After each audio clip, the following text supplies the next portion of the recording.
And we are live. Gentlemen, welcome back to another episode of the Mecca of Banter podcast. It's kind of crazy to think about. Like this time last year, we were kind of kicking off to get back in the booth with like one of the biggest episodes that we've recorded, recapping the finals of the World Cup. So that's coming up on a year, if not we're already at a year of the finals. So kind of crazy to think about one calendar year, all of the episodes we've done, but nevertheless, we have this week's edition of the Mecca of Banter to get into, and boy, do we have a juicy one with a double match week coming this week. But before we kick into all the spiciness of the weekend, we'll get some intros. So, I'm this week's host. It's Henry Wind. You can find me on Twitter at Henry Wind. It's a great week to be a Manchester United fan.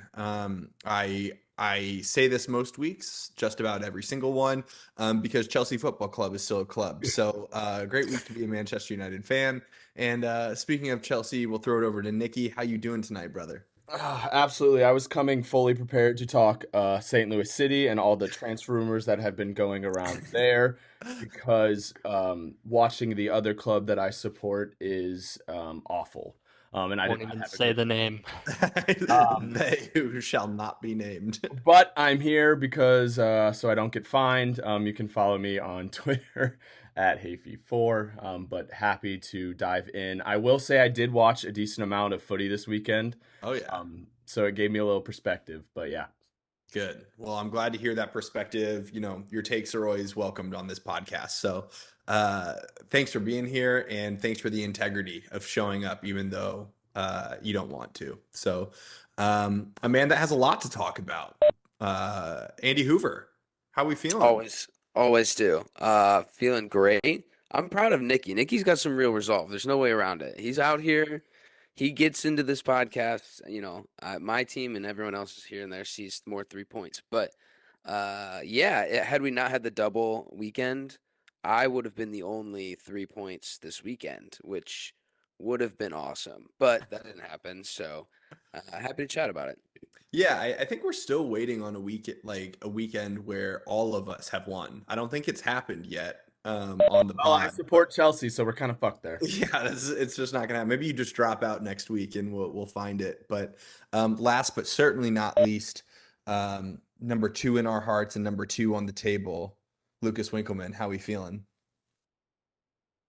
Good boys. Yeah, 3 points in the last week. Points are points. It's a long season. Villa are a good team, and I'm excited to talk about that game. But been looking forward to this since last week. Honestly, I feel like with all the midweek games, there's so much to go over, and so many good goals were scored, so many interesting VAR choices yet again. But yeah, happy to be here. Happy to see you guys. Wish there were more of us, to be honest. Yeah, dude. We have a weekend recap for the crew, which is really a week recap.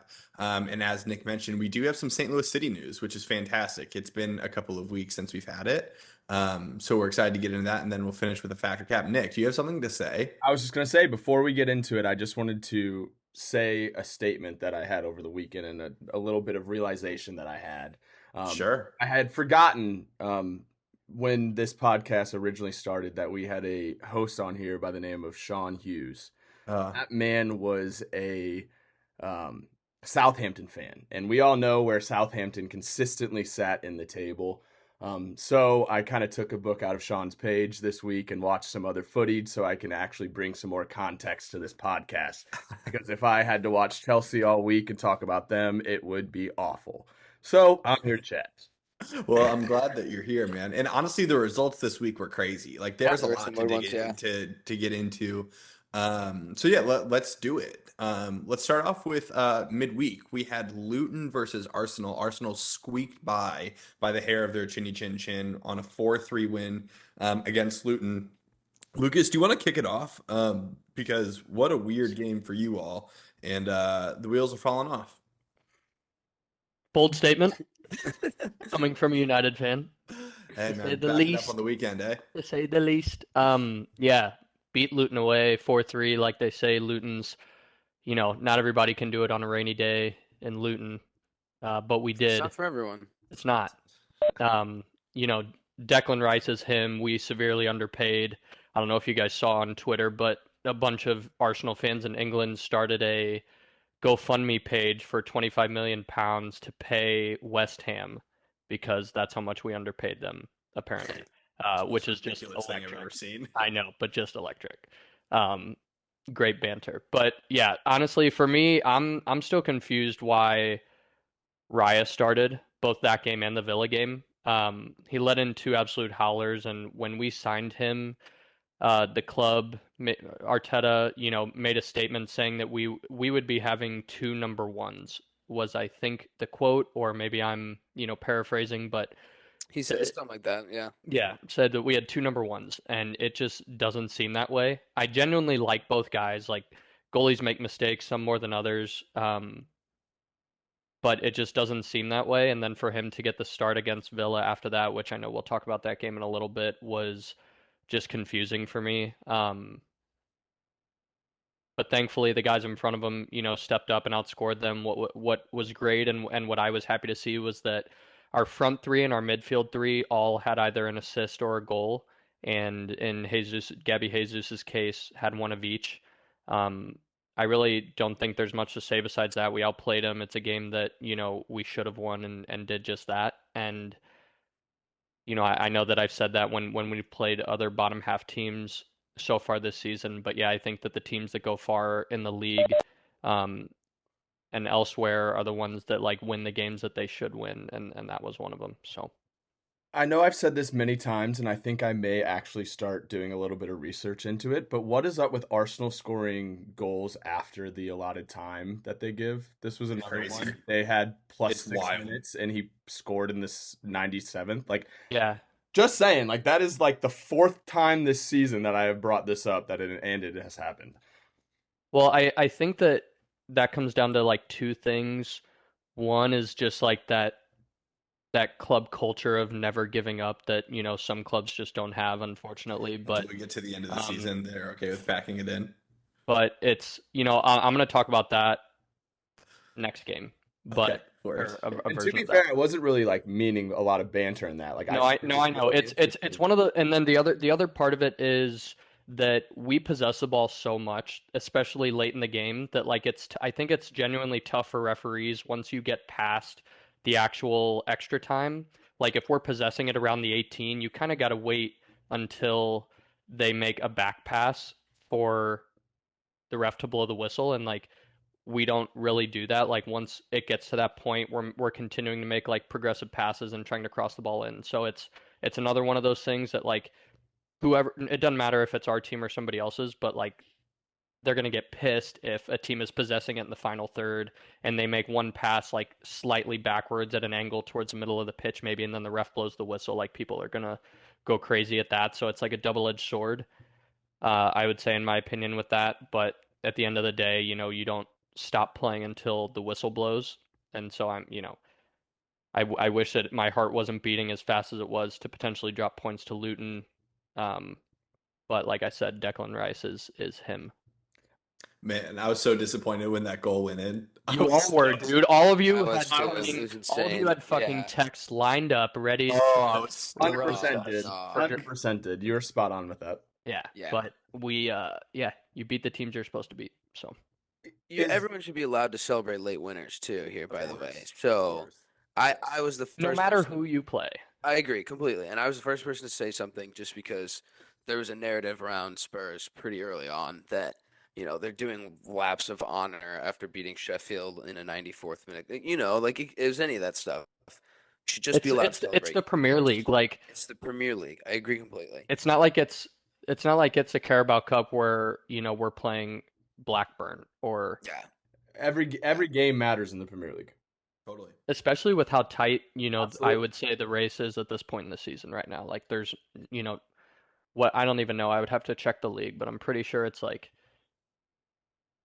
yeah, between first Liverpool at 37 points and then, United in sixth. It's only 10 points between, Yeah. potentially being out of Europe or getting, being in the Conference League versus winning it. So It's crazy. It's super close. I like it that way, man. Havertz has been getting points for you guys of recent. Is he like fighting for a starting role now, or you still see him as a bench guy? I mean, he hasn't. Our midfield with Odegaard being injured, and at one point for a couple games and stuff like that, the whole season, I don't know what our clear midfield three is. It's kind of one of those St. Louis City things where like we've been mixing stuff around with like knocks here and there that we haven't. I don't think we've started a consistent three for more than in the midfield for more than 2 games in a row. But I'm happy that over the last month he's been finding form, and I think that that's kind of one of those things that everybody's been waiting for. And I'm just happy that he's stepping up and converting when he needed to. If he could figure it out of like consistency, something that he does really well is making a late run into the box, specifically at the back post. Yeah, like doesn't need to like blow you away with speed. He's never going to be the guy that's going to push the ball past you and run around you, but like that late arriving run, like I don't know. I feel like Lampard used to do it all the time. Like for Chelsea, he'd be the last man into the box, but you would find him, and Kai's doing that really well. It's just not always on side. Number one, it's not always without his hand. Number two, and then number three, it's not always consistent. So I feel like as we transition into United Chelsea, Kai's kind of in this interesting space where like McTominay is as well, where like when you watch their whole body of work over a 90-minute period, or if they come off the bench or whatever it is, it's like it's not anything impressive. You're like, they're not the best player on the field, but they're putting the ball in the net, or they're getting an assist and they're making points happen. And it's hard to keep a guy like that off the field when in reality you have better midfielders who can control the game in those positions better. It's like this weird. I think weird it thing. I agree, and I think it comes down to like, yeah, neither of these guys, for example, are like the stars on the team that like everybody thinks of when they think of the club, but they're just role players, and if a role player can do their role really, really well, then you're going to be successful, and when they step up when you need them, then you're going to be successful. And obviously, Scott did that for you guys. Yeah, I feel like maybe you just like with the new day and age and all the transfers and the amount of money, like the luxury of being a role player doesn't exist anymore. Like you have Kai as like a role player that also costs like 80 million or whatever it is. Like how ridiculous is that? And United's full of them. Like United has plenty of Inflation, players. man. I was gonna say it's inflation. That's the new price now. I give it 10, 15 years, 80 million is going to be like A steal. nothing. Yeah. I wouldn't look back on it and think that it's a steal, but like $80 million is going to be like a middle of the road transfer. I was gonna say $80 million nowadays isn't really getting you a superstar. James Madison was 45, lads. That's what I'm No, saying. we're Yeah, talking like- we're talking near. Okay. Like, Yeah. I agree with you. 80's a Like lot. right now. Yeah. Yeah, like 80's a ton. 80's a Well, ton. and yes, and there's also going to be steals like that too. Like For I sure, think for sure, I think for he's sure. an outlier Yes. in that had Tottenham or had anybody known how integral he was going to be to your guys' midfield this season pre-injury, then you guys probably would have ended up paying way more. Absolutely. He's And- worth 80 now. Sure Yeah. is. For sure. Speaking of a club that would have paid more, United and Chelsea. Let's talk about it. 2-1 victory for the boys in red at Old Trafford over the middle of the road Chelsea Football Club. Nick, do you want to start? You want me to start? What were your thoughts on this one? Yeah, I mean, I can start. To be fair, there's not really much to talk about from our side of things. I don't know about you, Henry, and you can agree or disagree, but the first half I thought was some of the worst football I had seen in a very long time. Almost both parties. I think the score that it went into halftime 1-1 is laughable. I think it literally could have been 7-3 at halftime. Wild. Nico Jackson, laughable in my opinion. Like, I think I texted you guys in the group message. There was at one point we had a 2-on-0 with Sterling and Nico Jackson, and I knew before they even got in the box that it was not going to be a goal. Yeah. And the fact that that's the state of the offensive mindset for Chelsea right now is atrocious, and I absolutely hate to watch it. I really don't. I think the only positive, if there is a positive, was Cole Palmer had a little 2-minute spell of brilliance, and he got us a goal, which saved us going into halftime 1-1. And I was like, there's absolutely no possible way we could have a worse showing. And of course we did. Yeah, there's not really much I can say. All your guys' talk about Enzo and Caicedo not performing, I completely agree with. They are valued probably at like $40 million, I would say, based on their performances right now. I'd take either one. Bring them to United. Let's go. Yeah, it just right player, wrong system. You know. Yep. Yeah. No. I think the Palmer goal was interesting. I think Onana's positioning was terrible. Like Onana should have saved that. But what I loved about it, I don't know if you all remember, like, do you remember back in like, what was it, 2012, 2013, Messi scored like 93 goals in the calendar year, and like so many of his goals were exactly what Cole Palmer did, cutting across the box and literally like passing it into the back post, just like out of reach from the keeper. Right when that went in, like that's like what came to mind. It was like a Messi goal. But I agree with you, bro. The first half could have been 5-5, 6-6, could have been crazy on both sides. It was a really fun game to watch, to be honest. Yeah, like I mean, I didn't know what to expect, but I didn't expect that much energy. It was so sloppy, like you guys said. Like I was thoroughly enjoying it, mostly because I didn't think anyone looked great. Like totally. United had something of an identity for the first time. Cole Palmer's finish was slick. Like the more I watched that over, the more impressed I was by that. You talk about the Messi goals and how similar it was to that. Like I've always been such a fan because there's so much finesse and like under the radar talent that goes into scoring a goal like that. Like everybody sees the goals that go top bins or the crazy one-on-one moves and then chipping the keeper or whatever the case is. But like there's a lot of talent that goes into at that pace and that out of reach. Ridiculous. Yeah, it's so ridiculous. That, my friends, is something I can't do. Never been able to, never will. Nick, the one thing you've mentioned a lot in the past that I noticed happened, Enzo was getting more up the field. I thought he had a couple pretty close opportunities that he should have just done a lot better with. And that seems to be the trend with him. Like I also think that has to do with like the other people he's working with on his front three. Like I don't think any of them have confidence when they're that's going true. forward, not only in themselves but like in who they're passing to. Like I think like Enzo's dribbling and he's like, do I play it to Raheem Sterling or Nico Jackson? And like what are the odds that they're going to score that? Like, or do I force this in? Like I think I think there's so many thoughts that are going into these players as they're going into the box and into the final third, and it's a lot of it's confidence based, and I feel bad for him, but I agree with you. Like there was times when he would do some special things in the middle and then he'd get into the final third and then it's just like a deer in the headlights, don't know what's going to happen.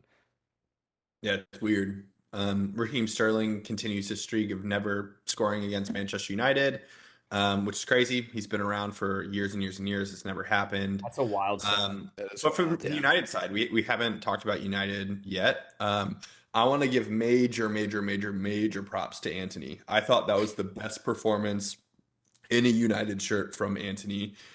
First half and second half, he was doing it on both sides of the ball. If he had a right foot, even a little bit, remotely, this much, dude. In the first half, there was watch how we defended him too. Like, well, in the first half, there was two opportunities where he was like on the right hand side, and, like in the box, and like instead of just taking it to his right foot and shooting across the box or even near post, he tried to cut it back. He literally could have had 2 goals if he just used his right foot a little bit. So that's frustrating, but I thought he was everywhere. Of course, McTominay is going to get the praise because he gets both goals, but I thought Antony was everywhere. I was really impressed with him. Of course, impressed with Garnacho once again. Bruno's penalty was terrible. He's like Brutal. one of the most consistent penalty takers in the world, and that was horrendous. Great take. And like, I mean, I think Hoove, you might have just said it of like United looked like they had an identity for the first time all Something was season, there. which Yeah. was huge because I want to remind you that like coming off of the weekend, there was all of the talks about like Ten Hag out and how he's lost the dressing room and how this and that and this and that, and then like the players show up against Chelsea looking like they want to fight for the manager, they want to fight for the club. He benched Rashford, like huge decision, stuff like that. And so I was like, fuck, this is going to be a turning moment for us. And it was a great game. I loved every bit of how we finished that game. I like was like yelling. You were not happy about the first half as well, right? No, bro. I mean, it was so wide open, but I mean, like for me, I'm like, at least we didn't like until the very end. I was like, at least we didn't concede one of those 7 chances that we could have. Like, Yeah, for and sure. some of it was your fault, like you being Chelsea. Like some of it, like masters of your own like demise. But some of it, like United made great plays. The Harry Maguire is coming off of a player of the month performance for the month of November, which is insane. So wild you just said that. Dude. And it's a fact. But we saw it in this game. Almost. We saw it in this game, but we really saw it against Bournemouth, which we'll talk about. But the issue with Harry Maguire is all of the issues we've talked about. Like he's slow coming out of the back. He can't play a high line. He's, doing all this stuff. The issue is he made a couple of massive blocks and has for the last couple of games, like really gotten himself in good positions. But the problem is that he's only in those positions because he's slow. He's out of place. He can't be different places. Lindelof got yanked at half, and maybe it was an injury. We don't know. But Lindelof was all over the goddamn park because Harry Maguire was 5 yards off the rest of the back four. So it's like, we talk about the Maguire Lindelof partnership and how horrendous it's been for years. It's like I feel like Lindelof has to overplay 1,000,000% whenever he's playing next to Maguire. So we looked great against, or we didn't look great. I'm stoked that we came out with a 2-1 win. Dobes literally texted me after the game being like, thank God for that, because now we have at least some breathing room on the pod for the next couple of weeks because we didn't lose to Chelsea. But yeah, overall, like you're only as good as your next game. And I think that, we showed that when we went out against Bournemouth. So yeah. I was just gonna say something that you've been saying for a while, and I haven't. My only real good United take on this is I thought Garnacho against us looked spectacular, and I've been saying it for a while. It also could have been because he was going up against Cucurella at first, and I was like, oh, this is just embarrassing. But even when Reece James came on, I thought put him on skates. He still looked dangerous. I mean, Reece slipped on that one. Well, so that video, I was expecting way more out of that video the second time I watched it, because in real life I was like, oh, he turned him. But I watched it back. I was like, wow, it was all right. Well, even in the first half it's all right. Antony's side and like Colwell's side, people were slipping right and left, literally like in that corner of the pitch, Chelsea's like defensive left side, people were slipping right, left, and center. Like, I mean, it was crazy. And so like when that happened, when I watched it live, I was like, this is going to get cut up so badly. But to your point, Garnacho, what I appreciate about him is he just takes people on all the time, and he's not afraid to do it. And that's what we need out of a winger. We don't need just someone to pass backwards. But Hoover, your week was up and down, but starting with the down before we get to the up, talk to us about your midweek game. We had a 1-2 loss against West Ham after a Romero banger of a goal. It was good to see. But then 2 goals led up in the second half. Weird goals. It was probably one of the more aggravating ones I've seen this year. And the theme has always been from Ange that, like, we're losing these games because we don't take our chances offensively. Like, these types of goals, these, semi-loose at the back, handover goals out of possession thing, that's not going anywhere. That's the blueprint, actually. So it was frustrating because, you see the reverse side of it from this weekend. We'll leave that out. But they were not putting balls in the net, and West Ham held them really well. And I mean, the goals couldn't have been bigger flukes. Like Yeah, the both of them. one off the post, and again, they were out of mistakes from the back line. It was good to have Romero back. You could see that there was a lot more confidence in the back line and just being with the ball. I hate playing West Ham. I just don't like West Ham that much. It's always a cagey match. They always kind of bring you down to their level. Yeah, but at the end of the day, it was like our third home loss in a row. We'd only pulled 1 point from the last 5, which was literally Man City away. So, it's like what do you take from that? You're losing the games you shouldn't. You're, showing up against the champions with the same style of play and no center backs. Like you have to pick who you're going to be for the rest of the year, and it didn't feel like they showed up that day. So, yeah, it was a frustrating one. I don't know if anyone else even saw much of it. It Well, was middle of the day yeah, I Thursday. watched the game, and one thing that I want to say is like the commentators can get the fuck out of here. I was like Yeah. texting you about it. It was like on that second goal where like Yeah.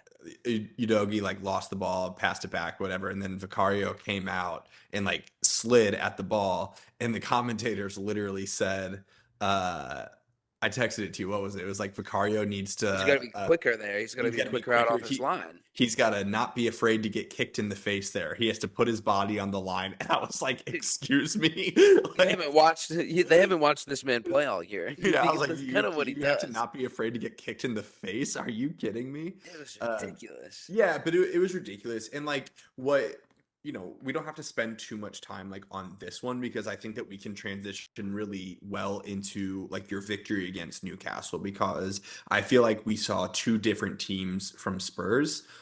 In the way that they played the game and kind of the bounces that went their way. Not saying that the 4 goals that they scored were any bit lucky or anything like that, but every team pretty much like with the exception of the City and Liverpool teams of the last couple of years, every team kind of goes through these like seasons. It's like a game of basketball. Sometimes the team goes on a 12-0 stretch and it just is part of the game. You just know that that's going to happen. And similarly, sometimes that's just part of this season. So you all come out and spank Newcastle 4-1. Like what was the biggest difference like between those games and like what you saw? Um, a lot more individual performances that were better, but mostly when your star player shows up to play the game, and they put in a performance, it's a lot easier for everyone else to play well. Like Sonny For a showing second, I up. thought you were meaning Richarlison. I thought you Me were. too, I was dude. like, Wait, no, son. let's I was like, go. please don't. Did not have so I said this in the group, did not have a Richarlison double on my bingo card for this year, or really many out games in general. That was electric. Love seeing the chicken dance, the pigeon dance. I drink it alive. I think it's the best thing ever. But yeah, Sonny showed up, dude. Sonny had Trippier on skates the entire game. He was the direct architect of the first 2 goals. Um, other players to shout out were Pedro Porro and Destiny Udogie, the right and left back, who were combining through the middle to get the ball to Sonny. Like Like I it ain't no still haven't, thing. I still haven't really wrapped my head around like how they're even able to do that. Like I feel like I understand tactics to a certain level, and it's just so balls to the wall all the time, and it's fun. When you do it like that, when you take your chances, it was literally the exact opposite of West Ham, to where West Ham capitalized on their 2 or 3 situations, but Ben Davies gets a toe in on an open net to Isak and deflects it away for a goal kick. Like that didn't happen in the West Ham game. They tucked those. So when you get 2-0, when you go into half 2-0 up, it's going to be a lot easier for you to play the next half 2-0 up. That you keep the pressure on. That's what Ange has, preached this whole time. That's the biggest difference. Like West Ham scored their goal 1-1 at half, and then you don't come out and immediately get one or get close to getting one and they get another one. The game's deflated. You've lost your edge. Whereas, Pedro Porro dime ball to Richie, 2-touch sketchily, very Darwin-esque slots one home. 3-0, it's like game's done. Like you could see it on the Newcastle end of things. They were so dangerous. Spurs were just like attack after attack after attack. Um, Brendan Basuma's Johnson, quality. Basuma's quality. He looks better with Pat Sarr next to him too. Yeah. I think he's a lot more comfortable with young Pepe in there than any of the other guys. And He also puts in a tackle.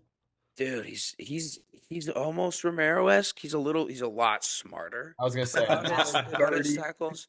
But every once in a while he's got a howler in him too. But it's tough. He's a physical dude. There's quality in the side and you can see it. And even with injuries, it doesn't matter who's going to be on the field. Obviously, you want Ange is going to have them doing this style. So, is it sustainable? Who knows? I think Pedro Porro is a player. I think he's getting better and better every week too, and he's creative and he's a wing back that's playing on the inside. Like I kind of love everything about him. As personal opinion. Yeah. But it's so. I mean, that's Spurs. Like the contrast of the two games that we just had. One feels sustainable and one feels that they could do it every week and would churn out really really good results week in week out.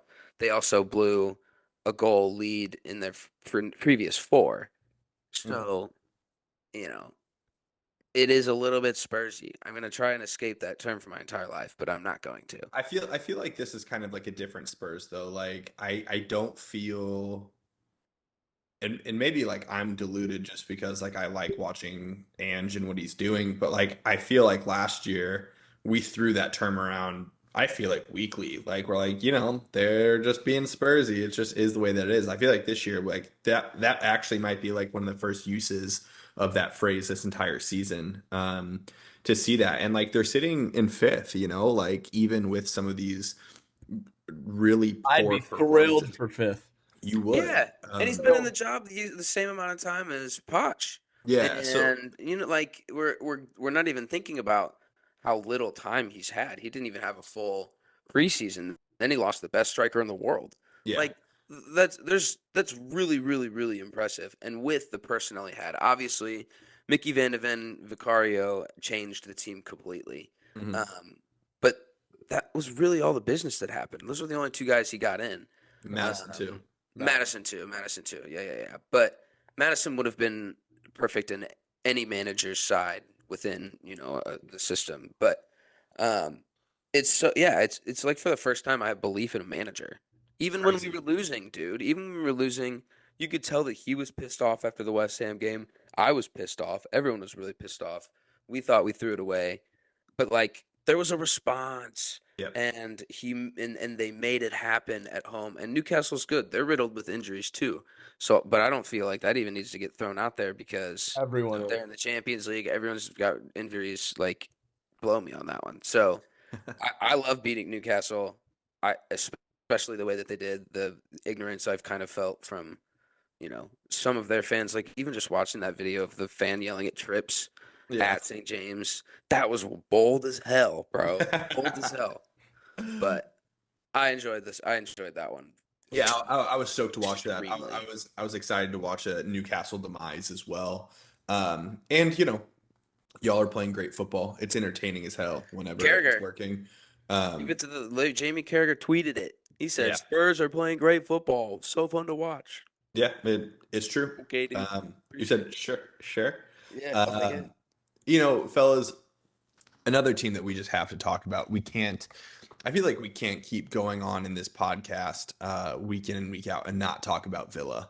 Another team that is fun to watch, and they came off their double week this week with 2 massive results. 2 wins against Arsenal and Manchester City, 1-0 victories in both. Now, it's not like it came out of nowhere in the sense like last year, we talked a lot about them. We saw what Unai Emery was doing in the season preview podcast that we had of like where we thought that some of these teams were going to finish. A lot of us had them either in our top 4 or top 6. Like we had a couple of these guys really making an impact, and that's what they've done so far. Lucas, I'm obviously going to throw it over to you to talk about the 1-0 loss for you, but gents, like definitely got to give credit where credit's due. Villa are a real threat. They're sitting in fourth right now, and they deserve it every bit of the way. They beat Spurs away before the City game too, 2-1. Yeah. Like Mm-hmm. that's really ridiculous. 9 points from 3. Yes, especially with the opposition. Like, United, those 3 teams in a row are on my schedule. I'm like, fuck, we'll see what happens, and they took 9 points. So Winks, talk to us. How was the game?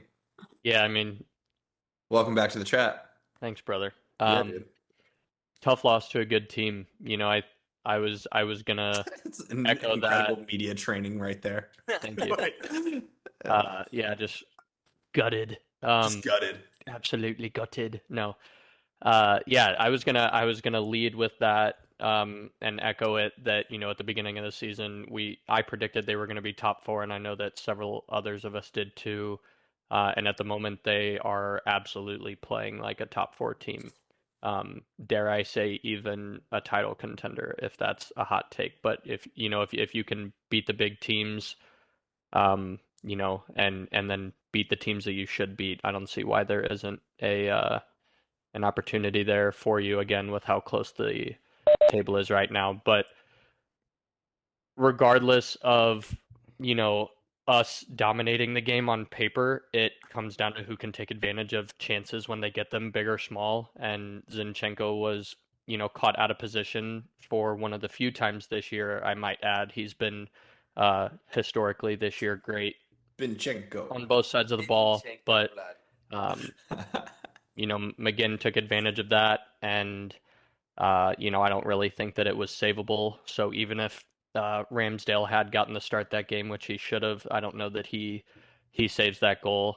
But I am genuinely disappointed because it would have been a statement game with how hot they've been, and I'm disappointed because I do think we were the better team. But for me, we need to start much, much, much faster in general.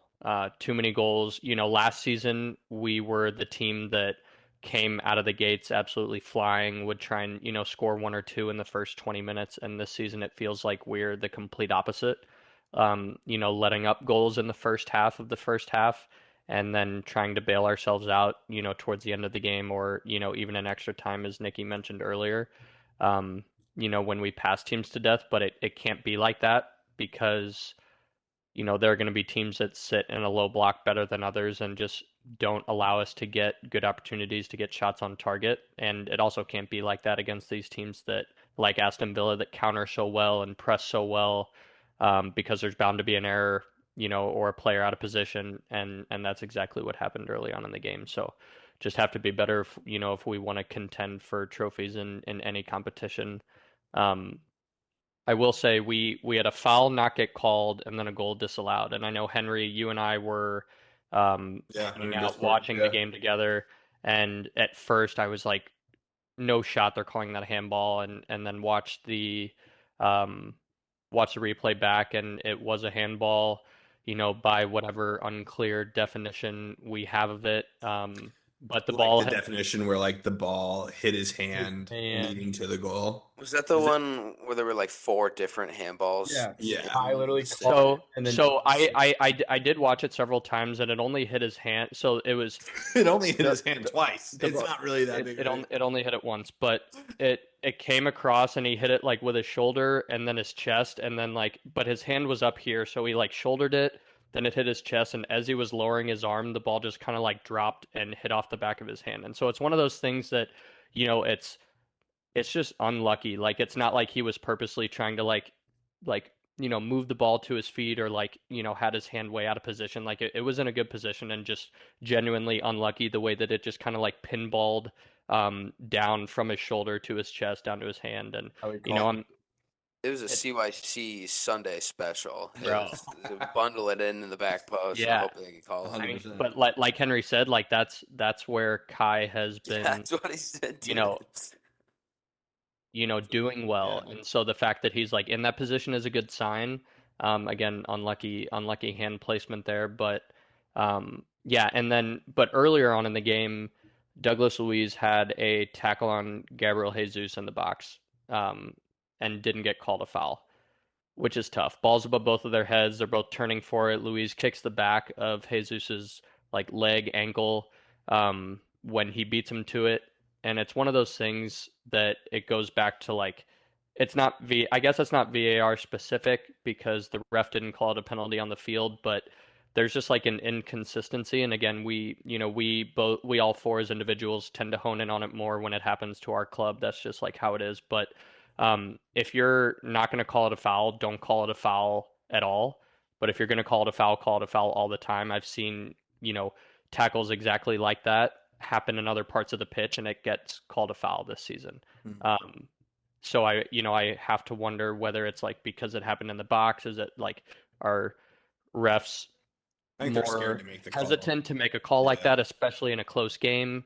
But it's like a very similar situation to, and I can't believe I'm not really defending him, but same situation as Romero's red going studs up, and then we saw that other tackle. Kai made the same, not the same, but a similar tackle.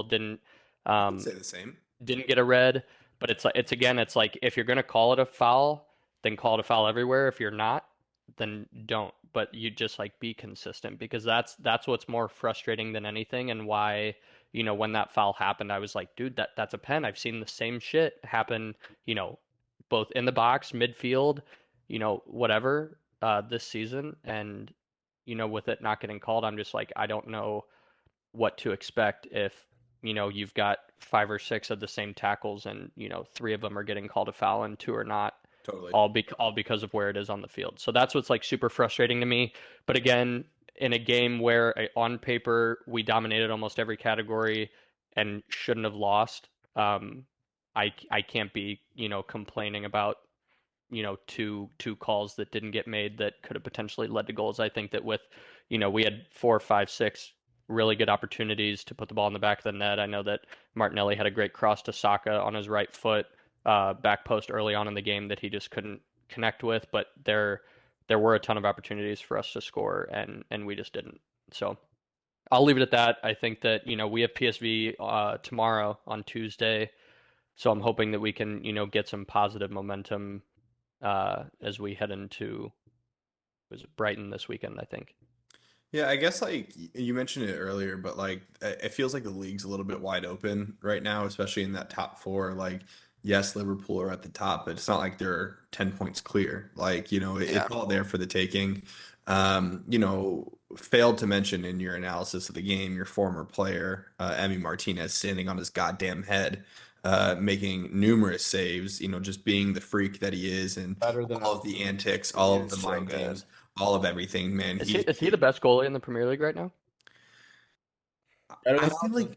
like maybe consistency for this season. Like, I mean, I think Allison's the best goalkeeper in the Prem, but this season he's had numerous like howlers where he's like made mistakes. Emmy just, I feel like he's just so consistent. He's not You know he's what you're not gonna get. yeah, he's not Yeah. without mistakes, but like he And doesn't I'm seem telling to you, make the big ones. the brains that he has when he's coming out, when not to, like the knowledge Yeah. of footy, like when he plays a long ball, when he like That's pulls it a out. lot of that stuff Oh, isn't necessarily stuff you can teach to. It's Yeah. just like absolutely. as a keeper, he's got that soccer IQ that like if he had the talent that Allison has, the shot He's the stopping greatest. Mhm. ability, yeah, he'd be a contender for, one of the best of all time. Yeah, totally. Well, we'll transition to United having an absolute stinker against Bournemouth. Um, what a disappointing game. I mean, Dominic Not Solanke's a everybody dog. can do it at Old Trafford, but Bournemouth and who Bournemouth. was it? Crystal Palace can. yeah, they sure can. Crazy. Not everyone can, but it seems like the majority can, Mm. It's not everyone. Like it's not Chelsea, for example, but like most teams can at the current moment. Man, we had a stinker holistically bad. I don't It looks great. Bournemouth looks great. Yeah, of course. Like they did. Like they took their chances, some of their Yeah. like passages of play, the finish from Solanke, that first goal. He's so I good. mean, what a terrible, terrible tracking from our two center backs. Like Shaw, literally just stick out your foot. Harry didn't even try to mark the guy.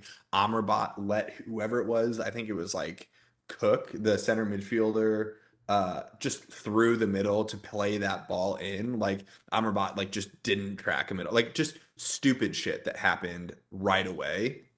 That we're like, okay, 5 minutes in, we're now chasing this game, which is ridiculous. And like, we just couldn't get anything going. I did think that it was a little bit of an interesting shout, and maybe it's because he's resting him for midweek with Champions League, but I thought it was interesting to go with Martial instead of Hoyland.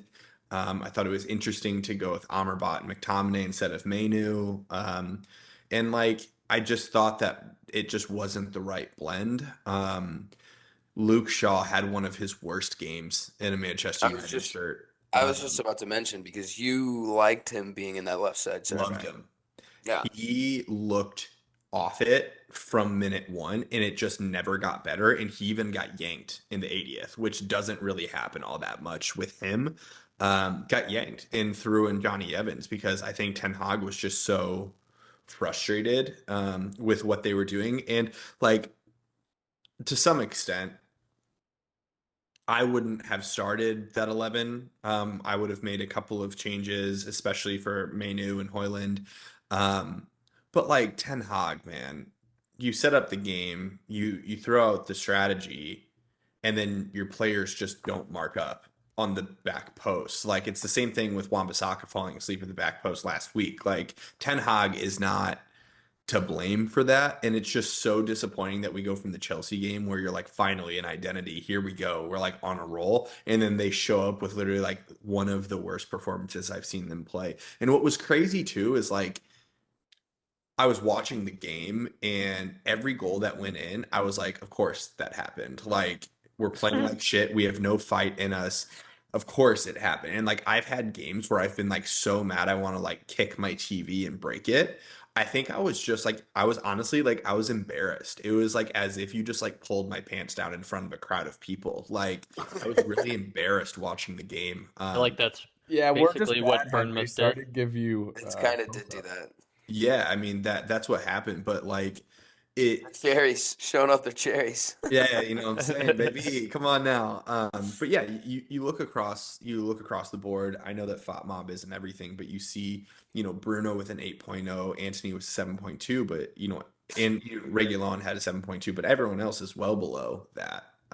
Which is terrible. And then Bruno fucks around and gets a yellow card, and he's out for our next game. Oh, dude! Like, and it was on some dumb shit, like he was being an stupid shit. idiot, And so bro. like, not That only was is it funny. Liverpool, which like no need to remind you is what 7-0 last year. Like, so we're going and playing this like super hard game against the people at the top of the league, and now our captain is suspended. So it's like, I couldn't even predict this lineup if I wanted to. It's probably going to be like Amrabat, Mainu, Scott as the number 10. Like, it's just going to be ridiculous. So, what an embarrassing performance. And as a United fan, like, we were playing Bayern midweek, which we all know the form that Bayern's in. And like, it's a must-win game for They us. lost to Frankfurt 5-1. Oh, They did. There's yeah. a chance. Dobes said on the record in the chat he can't be here tonight, but he said what 3-1 3-1 United. I hope so, man. It's a must-win for us to like stay in Europe, not just the Champions League, for us to like not get bounced out of the Europa League too. So,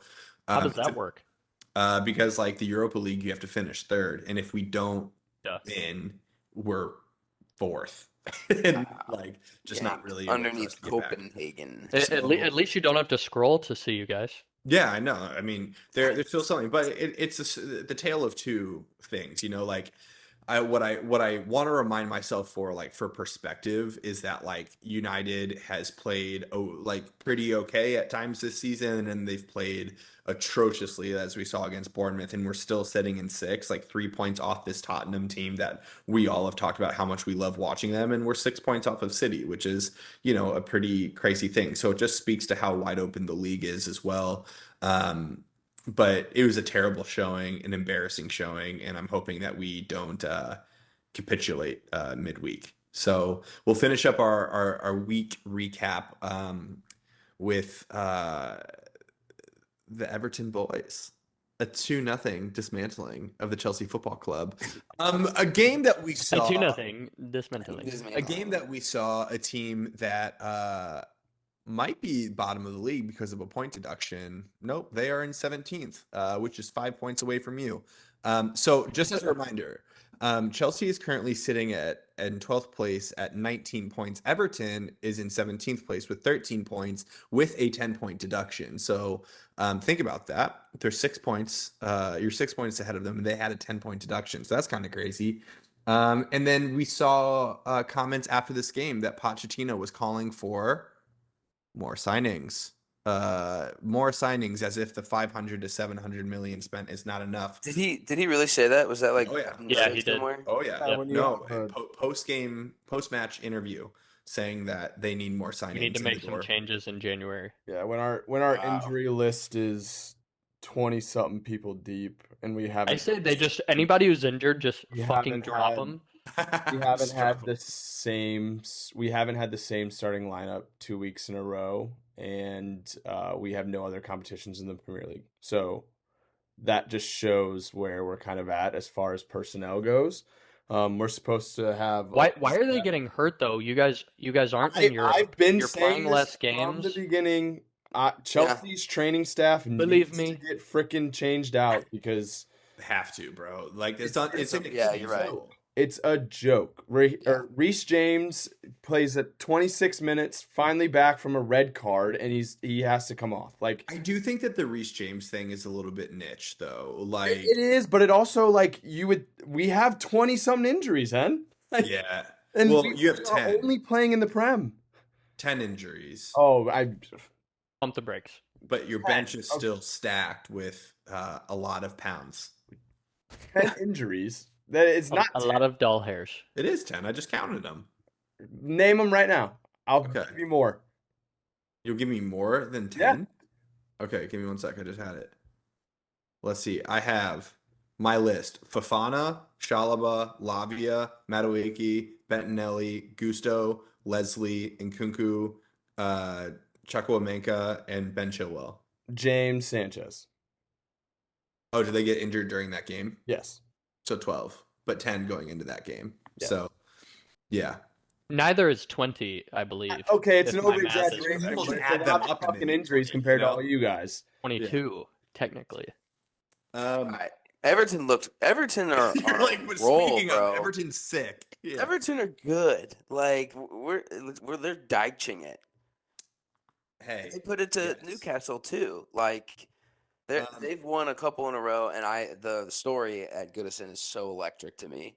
Love and it. speaking of good, Decore, he's Decore. he's in the top 10, I think, for goals scored this season in the Prem. Huh? Dude, who's the other guy? Dwight McNeil. Making it Dwight Dwight, McNeil. just making it happen. Making it happen, dude. He's Left been foot. around the block. Do we think that whenever Chelsea loses games like this, is it more so that like Chelsea is just really bad, or is it like Everton played really well and deserved it? So like Bournemouth, for example. Bournemouth played us off the park. Like we played terribly, but like we've also played terribly and beaten teams. Bournemouth destroyed us. So is this one Everton played super well and they outplayed Chelsea? Is that the story here? I don't think it was Chelsea had chances. Like Chelsea always seemed to create chances. Whether or not they can lock down the back, which has apparently been the issue, like you guys just don't finish your opportunities. Is it time for Thiago Silva to retire after this season? I do I think agree with so. that 100%, but he also didn't start in this game, so or play. Okay, no banter. Definitely not coming from the Spurs fan either. But what's the temperature check on Poch? Like, I've said this from the beginning. I think he has a lot of shit that he's dealing with right now in this Chelsea side. I'm not saying he should have it figured out by now. I also want to give him an entire year. We haven't given a manager an entire year yet, and we've consistently been sitting in 12th and 10th place.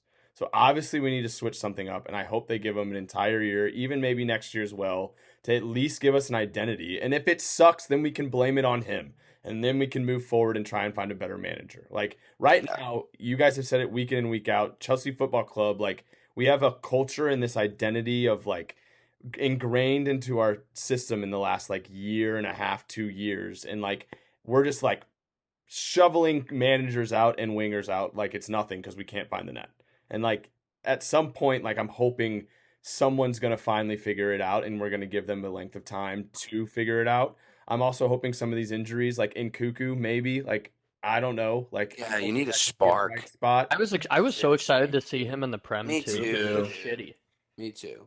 I'm hoping maybe that's it. We'll see. But I hope that we give Poach a year. Like I'm not sold on him. We at least need to give him. I feel like for I like have an the opinion project. on him. Like right now, it's like I feel like this is still Chelsea, like trying to get out from the mud right now. And like once we do, I think then I can judge a manager. Like I really. Yeah, it's almost like what do you want him to say? It's like Chelsea's playing like shit.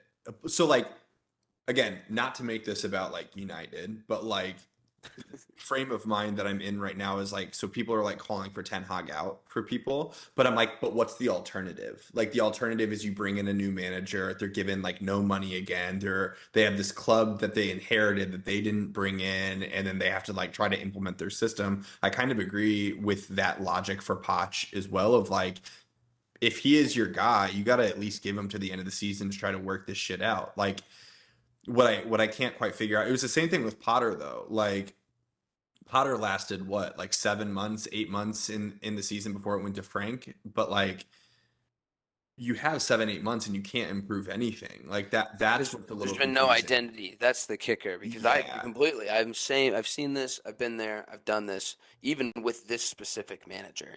But like there's not been anything super positive to build on yet, even through the younger guys. And like obviously he's had to do so much rotation and it's hard to instill this stuff, but to me it still feels like this is all kind of Bowley's fault.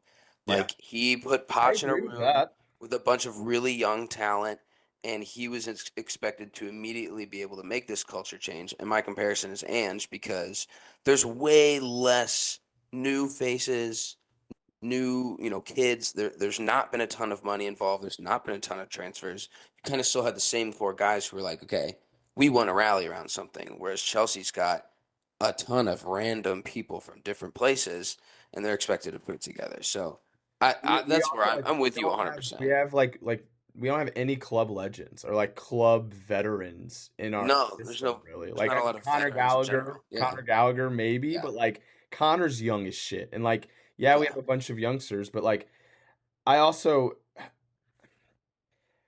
don't know. We'll see. We'll see what happens. I just right now watching us play is not fun. I don't enjoy watching us play at all. Gallagher might be in a Spurs uni in January too. That's what we're hearing.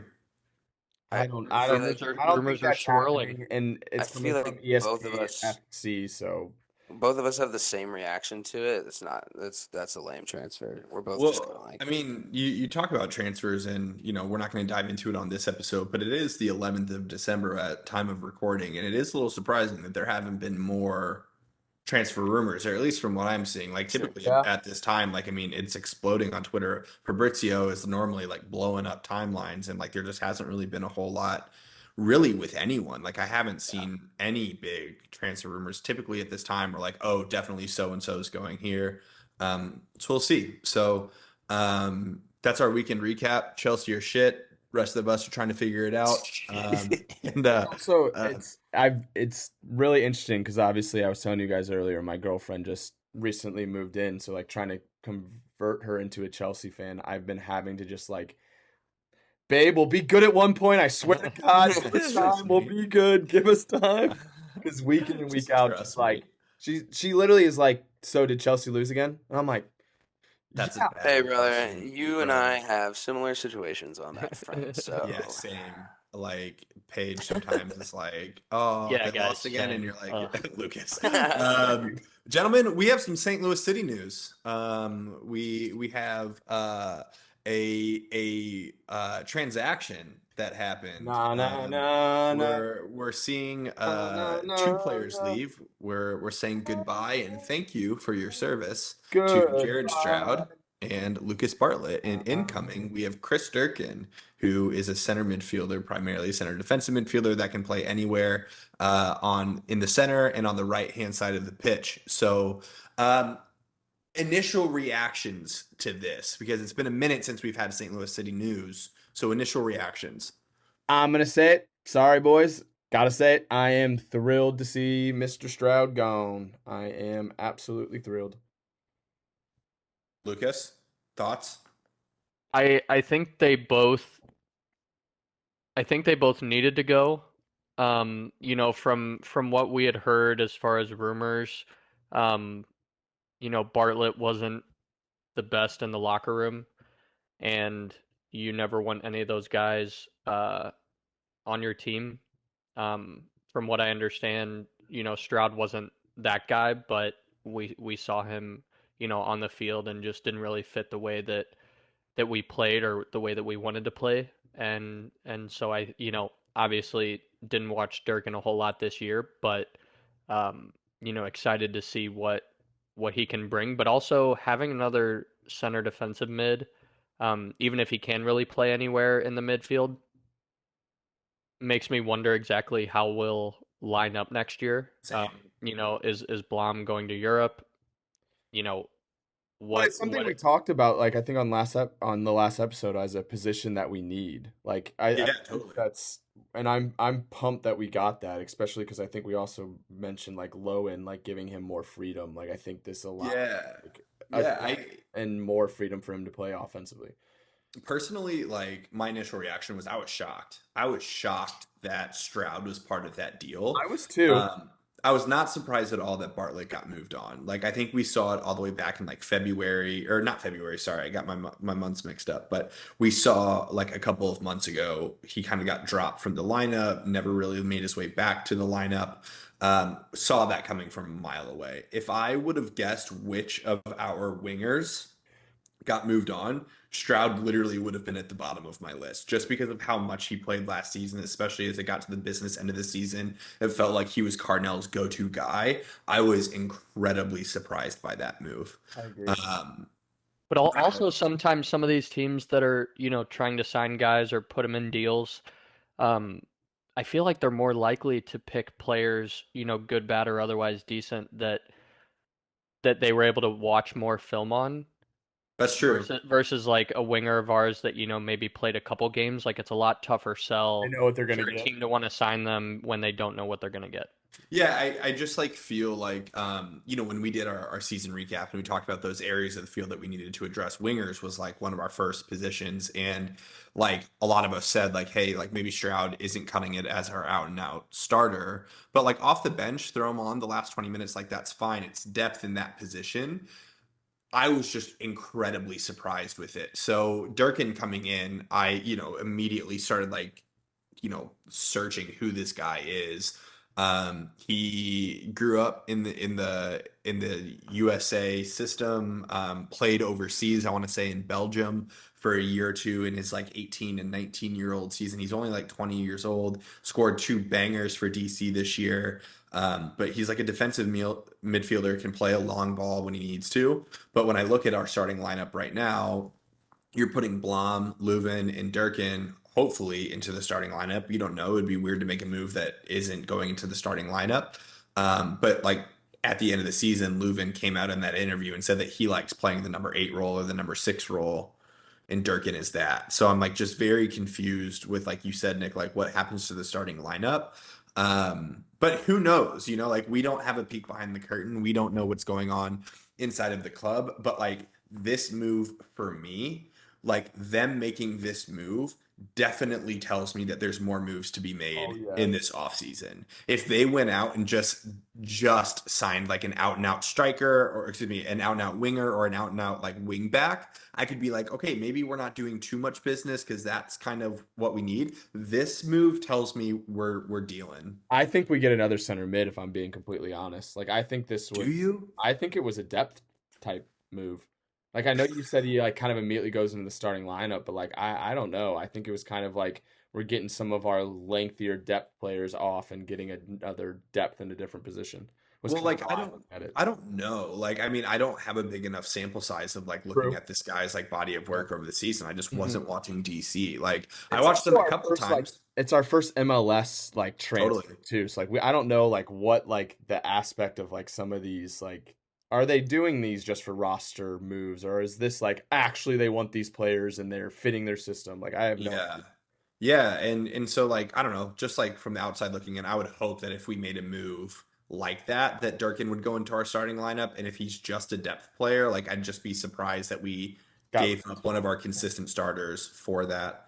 Um, but yeah, now we look at the move and we say who else is coming in, and hopefully that leads to like another exciting couple of weeks because it's not too much longer now to where we do like the Champions Cup drawing and we start really picking up those games in like January, February. So it's right around the corner, which is kind of crazy to say. Um, but also like just kind of like a weird as fuck thing. And this is just my opinion. You tell me if you disagree. I think it's wild that we did that deal and then they didn't post anything like on social media saying like thank you Jared Stroud, thank you Lucas Bartlett, especially because they were such a big part of the season. They were such a big part of like the first campaign. Like I'm just surprised that like St. Louis typically on social has like done really classy moves all season long, and just to like make a move like that and then not say anything, I'm like very taken back by that. I agree, and that's why and to be fair, I think that's why it kind of played into my thought of like this was like a depth slash just a roster move that like we wanted to make pretty quickly instead of like oh this is a long thought out Like a transfer big that we're gonna thing. Yeah. That's Yeah. that's why I was kind of thinking that as well because you are right. I had to like I didn't even realize it had happened. I had like heard in passing at dinner that like Yeah. Stroud had been moved, and I was like, I haven't seen anything on this. Yeah, And I like had to, like Jobs texted us and it was like I, on Twitter and it yeah, like I had to wasn't like even like dig a through official club Twitter a statement. little bit to like Yeah. find the trade, and I was like, wow, like this is definitely like on the low. But like I obviously I have nothing against the man, but like I think he was played too much in our system and he wasn't the right fit. And I think he needed to go. Yeah. Well, I feel like in the next 2-3 weeks we're going to see a lot more moves from St. Louis, and hopefully we see a lot more moves. But gentlemen, I'm going to finish with a factor cap for the night. It's been a minute since we've done factor caps, and at time of recording, um, I want to read off the league table. Liverpool in first with 37, Arsenal in second with 36, Villa in third with 35, City in fourth with 33, Tottenham in fifth with 30, United in sixth with 27th, Newcastle in seventh with 26. So the top of that and the bottom of that, so 1 through 7 is separated by 11 points. So my statement is Manchester City finish outside the top four. Cap. Cap. And that's just pure instinct off of that answer. I'm gonna be honest, as you were listing through those names and you were listing the teams, when you got to City, I thought in my head that they are still probably my favorite to win the league right now. Like Even 4 points back. yes, even 4 points back, and like I don't even think they're playing that good of football right now. I think the league is so up in the air, and I think there's the most consistent thing I can step on is Pep Guardiola and his ability Mhm. to win titles. So I like it was funny as you were reading that list. I like was like I still would pick City to win the league right now, and then so yeah, I definitely think they finish in the top four. Top four. Yeah, Lucas. I think it's a cap too. I think they finished top four. Their best player, their architect has been out this entire first half of the season, and I'm pretty sure he comes back early in the year for the Soon. second half of Yeah. the season. Soon. So, having him back, and them still being in fourth obviously shows how deep they are, but they've dropped a lot of points without him that with him I don't think that they would normally drop. So I think that, they'll find their groove unfortunately when he comes back. And yeah, I don't see there's a way that they could finish outside the top four, especially with him back. I think that they're gonna be playing with a chip on their shoulder, especially against the teams that took points from them in the first half of the season. But having one of their captains back. I also feel like we saw it last year. City not in first is dangerous. Like them fighting to scratch back at the top of the table, like that's exactly where they want to be. Yeah, and part of me wants to say fact, or maybe they just sit at fourth. Maybe they finish the season in fourth. But like, because when I think about Liverpool, Arsenal, and Villa, it's not that I don't think that they're not going to drop points. I think they will. I think that that's part of it.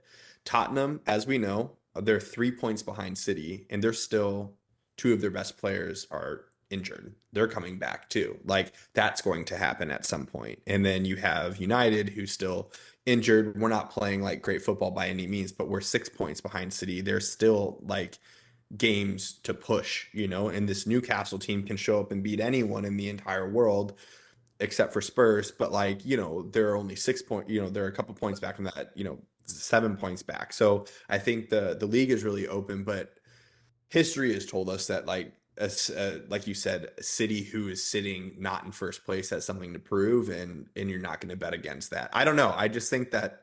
I also want to know, when's the last time they've sat in fourth? Like I was just thinking about genuinely. I don't know the last time that they were fourth in the they've always position. Been first, second, or third. I feel like anytime I've looked at the table in the past. Yeah, and to the point, like Liverpool on the season has 1 loss. Arsenal has 2 losses. Villa and City both have 3. Like, Lucas, I don't know how many games you all went without losing last season. Like you went so many games, and that's what it takes to like be at the top of the table where, United has 6 losses or 7 losses, sorry, and they're still in 6. Like it's just kind of crazy how the league is different this year. So I don't know. I think that they'll pull it away in being top 4, and I also wouldn't be surprised if they still win the league, but seeing them in fourth is something that we're not used to seeing by any means. Agreed. Weird stuff. Okay. Well, gentlemen, that concludes this week's episode of the Mecca of Banter podcast. Before we end, we want to give a huge shout out to the man, the myth, the legend, Connor Sindobri. At time of listening, it will be his 29th birthday. So happy birthday, Connor. Dobes, appreciate you being part of this podcast. Couldn't do it without you, and my life as a United fan is better. You suck. I need the support, and so it's nice to have that. So shout out to you, Big Dog. Hope you're celebrating in Miami quite well. The rest of you, thank you for listening. Follow us on all of our socials. Hit us up on the YouTube, the Twitter, the TikTok. And we'll see y'all next week. Cheers, fellas. Cheers, boys. Cheers, boys.